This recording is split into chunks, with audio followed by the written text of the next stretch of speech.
আমি অন্ধ, আমি চোখে দেখি না। বাবা সকল, আমাকে কেউ রাস্তা পার করে দিবেন বাবা। বাবারা, বাবা সকল, আমাকে কেউ রাস্তা পার করে দিবেন বাবা। বাবারা, বাবা সকল, আমাকে কেউ রাস্তা। আসুন বাবা, আল্লাহ আপনাকে ভালো করুন।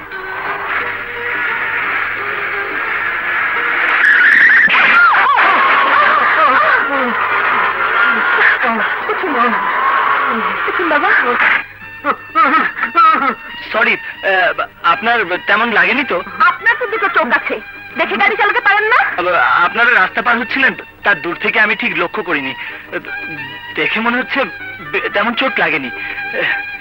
তবু মানে এই টাকাটা ওনার চিকিৎসার জন্য। টাকা রাখুন, এই টাকা দিয়ে আপনার চোখের চিকিৎসা করাবেন। আগে ওনার কাছে মাপ চান, নইলে লোকজন ডেকে আপনাকে উচিত শিক্ষা দেব। যান যান এখান থেকে। গণপিটুনি খাওয়ার আগে মানে মানে কেটে পড়ুন, যান। জি। ওনাকে ছেড়ে দিচ্ছেন কেন? রাস্তা পার করার সময় কেউ তো ওনার সাহায্যে এগিয়ে এলেন না, এখন এসেছেন বাহাদুরি দেখাতে। যান যান এখান থেকে। চল চল চলুন বাবা।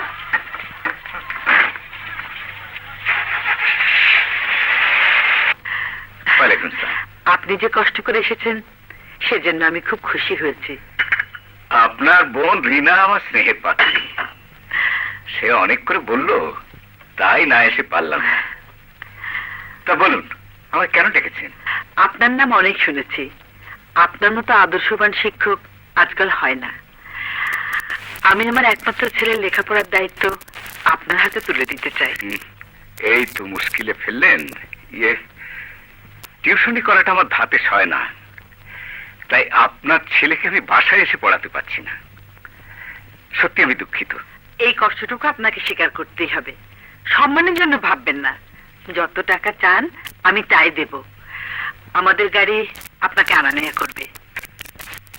মিসেস চৌধুরী, শিক্ষা নিয়ে ব্যবসা করার প্রবৃত্তি আমার নেই। টাকার প্রতি লোভ থাকলে আমি কোচিং সেন্টার খুলে অনেক টাকা কামাতে পারতাম। টাকার কথা বলাটা আমার ভুল হয়ে গেছে, সেজন্য ক্ষমা চাচ্ছি।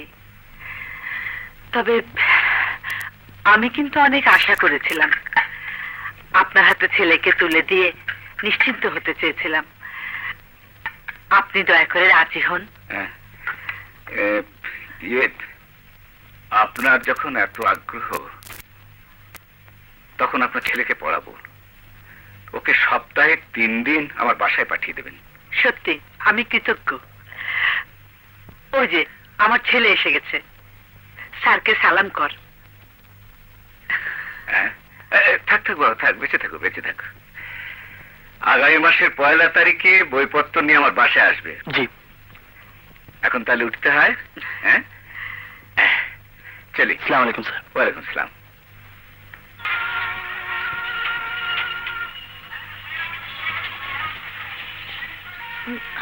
এই ফুলের তোড়াটার দাম কত? 100 টাকা। 100 টাকা?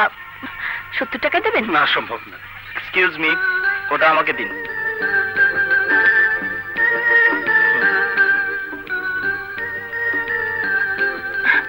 কি আশ্চর্য, আমি দাম দর করছি আর আপনি মাঝখান থেকে তোড়াটা কিনে নিলেন। এটা কিরকম ভদ্রতা? এটা যদি আপনার পছন্দ হয়ে থাকে তাহলে নিন না। ফুল তো কেনা হয়েছে, এবার মাছের বাজারে গিয়ে টাকার গরম দেখান।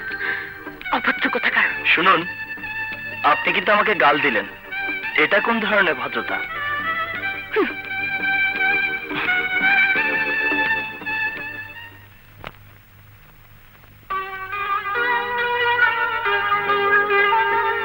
ফুল তো কেনা হয়েছে, এবার মাছের বাজারে গিয়ে টাকার গরম দেখান। অভদ্র কোথাকার। আরে ফুল দিল কেটা?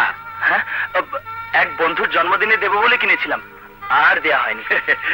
তোয় ফুল লয়ে এত পিরিত করতেছ কেন? ভালো লাগছে তাই। আচ্ছা মধু ভাই, তুমি ফুল ভালোবাসো না? আলবদবাসী। ফুলকপি আর কুমড়া ফুলের ভাজি খাইতে খুব মজা লাগে। ফুলকপি তো আর ফুল নয়। তুমি যে কি কও না, তয়ের নাম ফুলকপি রাখলো কেন? তোমারে না কতদিন কইছি আইসক্রিম খাইও না। আমার কথা তো কান দেই যায় না।